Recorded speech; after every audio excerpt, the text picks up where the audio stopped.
Hello friends, let us now learn some important points about polymerase chain reaction.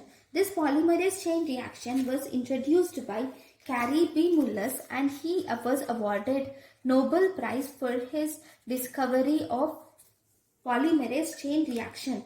So this polymerase chain reaction helps in production of some millions of copies of DNA with just one copy of DNA. So in this polymerase chain reaction, first and foremost we will take a DNA strand. Okay, this is a template DNA. Okay, this is the DNA. Now we will separate this DNA. Okay, you will separate this DNA by heating it.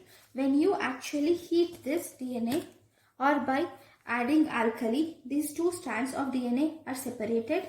Okay, now to this separated strand of DNA, you will add, so this is a separated strand of DNA.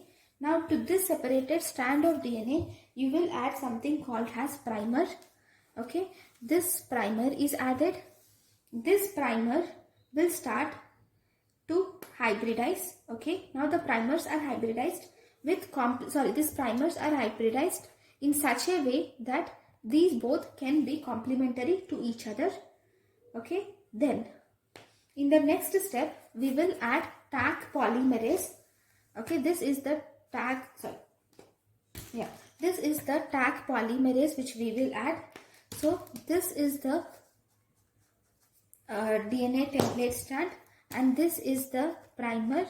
Okay, now you have added the Taq polymerase and this Taq polymerase will now add the other nucleotides to this primer and thus it completes the strand, it forms the strand. So with one DNA you can form two such strands are formed with one DNA, right? Two strands are actually formed with one DNA at the end. So by repeating this PCR for 20 to 30 cycles, you can provide an amplification of almost 1 million. What you have to remember in this technique is the steps. This is the separation step and this is done by heating at 95 degrees Celsius for 15 seconds to 2 minutes. Okay, then you get two different strands and then you will add primer which is called as annealing. Okay, this annealing is done by cooling it at 50 degrees Celsius for 0.5 to 2 seconds. Okay, then we will add Taq polymerase. This addition of Taq polymerase takes place at 72 degrees Celsius for 30 minutes. And finally, you will see the formation of many new amplification of one single DNA. So after this PCR, once the DNA sample has amplified, we can do Southern blot analysis. So if you do Southern blot analysis, then you can detect the specific bacterial and viral enzymes with the help of Southern blot analysis. So what are the uses of this PCR? PCR can be used for diagnosing bacterial and viral diseases. It can be used for diagnosing genetic diseases like sickle cell anemia, beta thalassemia, cystic fibrosis, or for prenatal diagnosis. Sometimes cancer detection can be done. Right, but we have different types of PCRs or variations of PCRs are available. So we will see them right now. The first variation is called as reverse transcriptase PCR. It is similar to PCR, but this is DNA, right? But if we have RNA in hand, okay, so this DNA is produced from RNA by reverse transcriptase.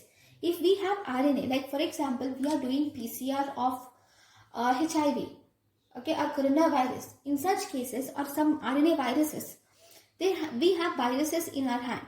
So we will use reverse transcriptase and we will produce DNA. Okay, so the other steps are similar.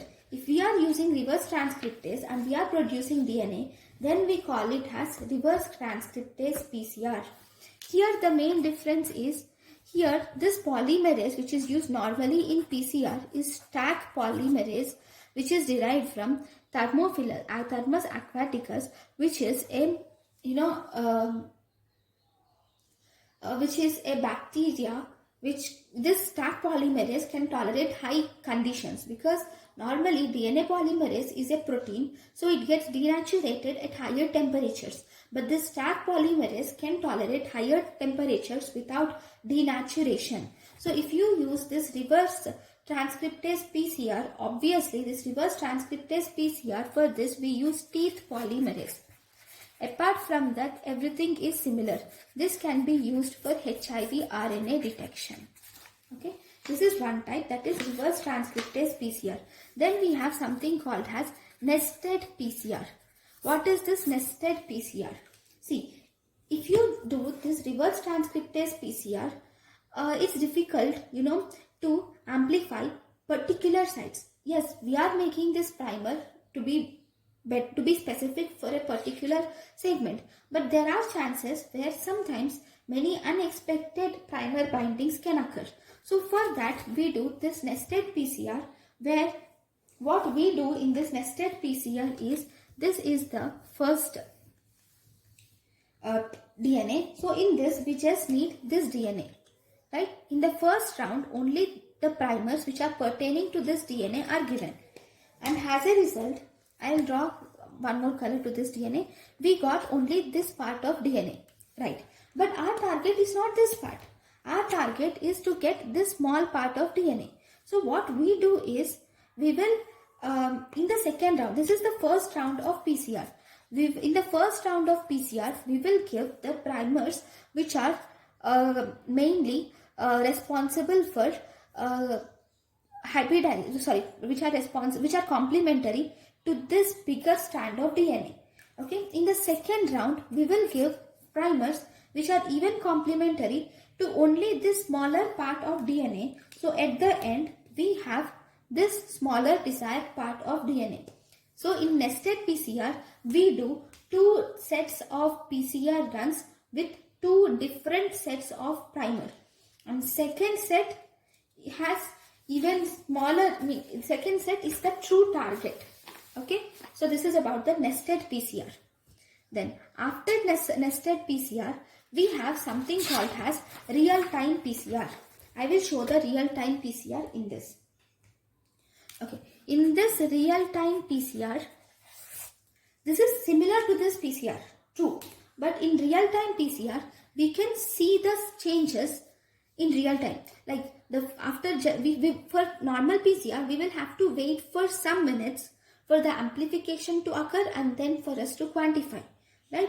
But in real-time PCR, what we do is, we have this probe, right? So to this probe, we will add a, fluorescent material. So because we are adding fluorescent material to this probe, so during its extension, this fluorescent material can be visualized. So once after one particular cycle, you can see the fluorescent dye, and slowly as the number of cycles increases, this fluorescent dye increases in color, and with the help of the intensity of this fluorescent color, we can find out the quantity of this PCR also, that is the quantity of genetic material which are produced with the help of PCR. So that is called as real-time quantitative PCR. Okay, that is real-time quantitative PCR. So in real-time PCR, this is real-time. Yeah, in this real-time PCR, because you are adding a fluorescent probe to the primer, you can see the slowly intensifying of color, slowly you can see, and based on the intensity of color, you can definitely quantify it using some formulas. Okay, and then you can quantify the PCR. So this is called as real-time quantitative PCR, which is most commonly done nowadays.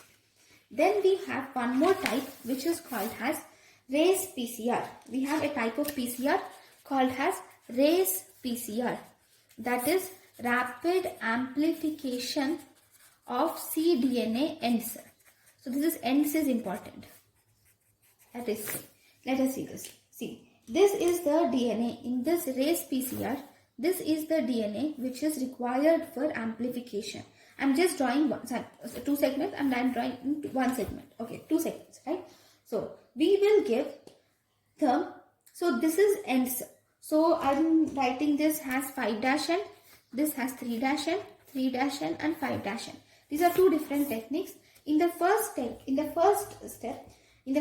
one, you give a primer which is nearer to 5' end. Okay.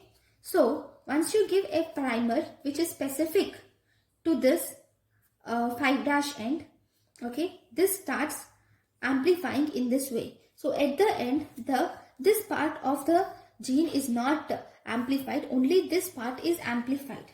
Okay, we are designing primer in such a way that it will amplify the 5' end of DNA. So instead of all this, only this part has been amplified and this is produced like this. Okay, this is 5' end raised PCR. Then if this amplifies only the 3' end like this, then we call it as 3' end raised PCR. So if you see here, only the 3' end is amplified. So this is 3' end raised PCR.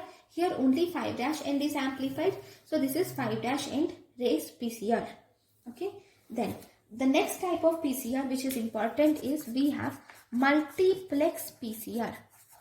See, in this, normally in PCR we give one specific primer. So when we give one specific primer, we get the amplified DNAs pertaining to that specific primer. But if we wanted to amplify not just one primer in a DNA, with the help of in the same DNA, if we wanted to amplify nearly 4 different segments of DNA. See, I wanted to amplify this part, this part, this part and this part. Okay, then I can use primers which are 4 different primers at the same time. So if we use different sets, that is multiple unique sets of primers in the same time, in the same PCR reaction, then we call it as multiplex PCR. Okay, in this multiplex PCR, we will have to set the annealing temperatures for each primer set is optimized separately in a better way. So this is about the multiplex PCR. So these are the different reactions which we have to learn about polymerase chain reaction. So thank you guys for watching my lecture. Thank you.